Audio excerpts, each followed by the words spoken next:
endorse to the Senate the impeachment complaint. The membership of the House, or a total of 215 members, filed by at least one-third of all the members of the House shall constitute the articles of impeachment.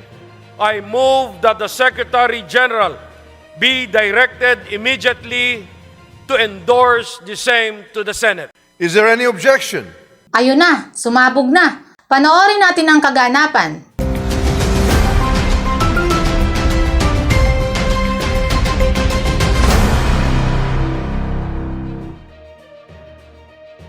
A verified impeachment complaint against Vice President Sara Duterte has been filed by at least one-third of all the members of the House of Representatives on February 5, 2025. Mr. Speaker, for the record, may we inquire from the Secretary General the total membership of the House as of today, February 5, 2025. The Secretary General will please respond. Mr. Speaker, as of the present, the total number of members of the House of Representatives is 306.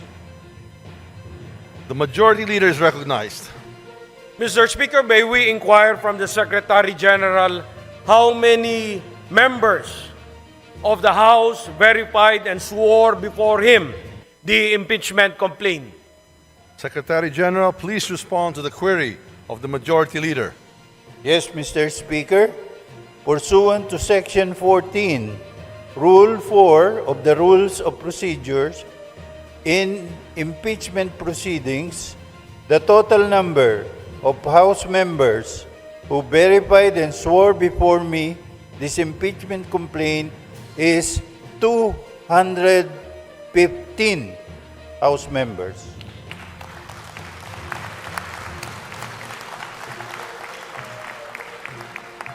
The Majority Leader is recognized.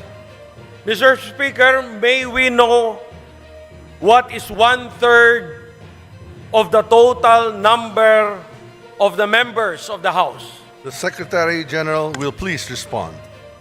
Mr. Speaker, one-third of the total number of members of the House is 102. The Secretary General has responded to the query of the Majority Leader. The Majority Leader is recognized.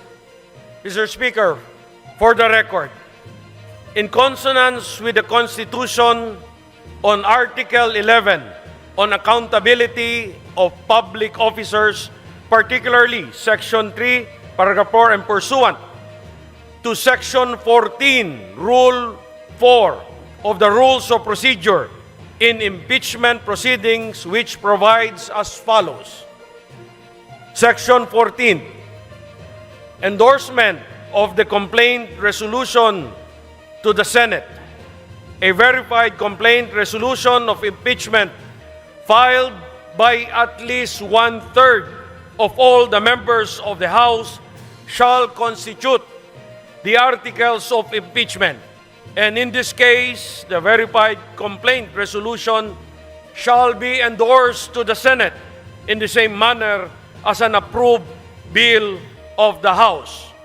Considering that the Secretary General has certified that at least 215 members of the House of Representatives have verified and swore before him the said impeachment complaint against Vice President Sara Duterte, and consistent with our rules, I move that the Secretary General be directed immediately to endorse the same to the Senate. There is a motion to direct the Secretary General to immediately endorse to the Senate the impeachment complaint, having been filed by more than one-third of the membership of the House, or a total of 215 members. Is there any objection? The Chair hears none. The motion is approved. The Secretary General is so directed. The session is suspended.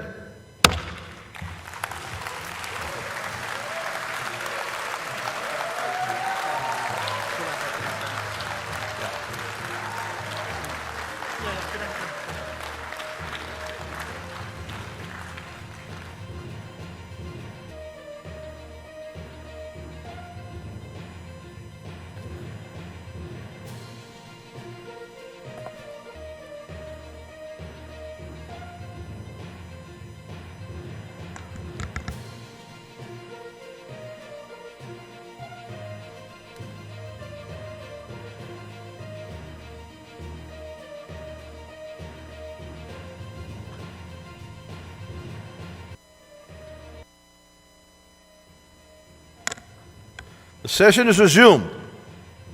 The majority leader is recognized. Mr. Speaker, in accordance with Section 16, Rule 6 of the Rules of Procedure, in impeachment proceedings, I move to elect the following members of the House of Representatives as prosecutors in the trial on the impeachment complaint filed against Vice President Sara C. Duterte. Representative Jervil Jinky Beatrix Luistro. Representative Romeo M. Acop. Representative Ramon Rodrigo Gutierrez. Representative Joel R. Chua. Representative Raul Angelo Gil Bongalon. Representative Loreto B. Acharon. Representative Marcelino C. Libanan. Representative Arnan C. Panaligan. Representative Isabel Maria Zamora. Representative Lawrence R. Defensor. And Representative Jonathan Keith T. Flores. I so move, Mr. Speaker. There is a motion to elect the aforementioned members as prosecutors in the trial of the impeachment complaint against Vice President Sara Z. Duterte. Is there any objection? The chair hears none. The motion is approved.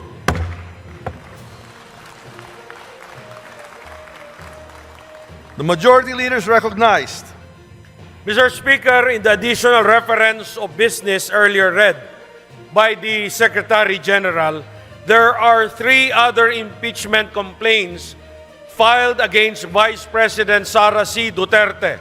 These are the impeachment complaint filed by Teresita Quintos Deles, Father Flaviano Villanueva, Gary Alejano et al. And endorsed by Representative Percival Sedanya of Akbayan Party List on December 2, 2024. Next is an impeachment complaint filed by Teodoro Casino, Lisa Masa, Nery Colmenares et al. And endorsed by Representative Franz L. Castro of ACT Teachers Party List, Representative Arlene Brosas of Gabriela Party List, and Representative Raul Daniel Manuel of Kabataan Party List on December 4, 2024. And the last one, Mr. Speaker, the third one, impeachment complaint filed by Reverend Father Antonio Labiao Jr., Reverend Father Rico Ponce, Reverend Father Dionisio Ramos et al., and endorsed by Representative Gabriel Bordado Jr. of the 3rd District of Camarines Sur, and Representative Lex Anthony Chris Colada of Ambis OWA Party List on December 19, 2024. Pursuant to our rules of procedure in the impeachment proceedings, considering that the plenary has already transmitted to the Senate the impeachment complaint filed by 215 members on February 5, 2025, that is today, I move that the 3 other impeachment complaints filed on December 2, 2024, December 4, 2024, and December 19, 2024 be transmitted to the archives. I so move, Mr. Speaker.